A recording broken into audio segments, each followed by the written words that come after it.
Alright, we got a lot of making going on in this room right now. The 3D printer is printing out a fan that will be used as an attachment on this machine. And this machine is called a mill machine.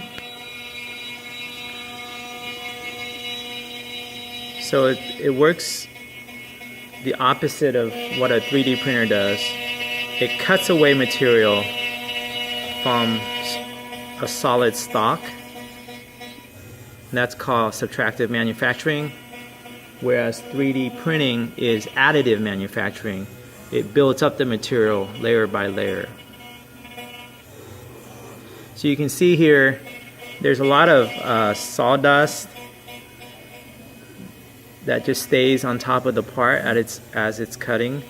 So by adding that fan onto the spindle, it will blow away the sawdust so that we can get a better view of the cut. And this is what it's cutting. It's cutting a chess piece.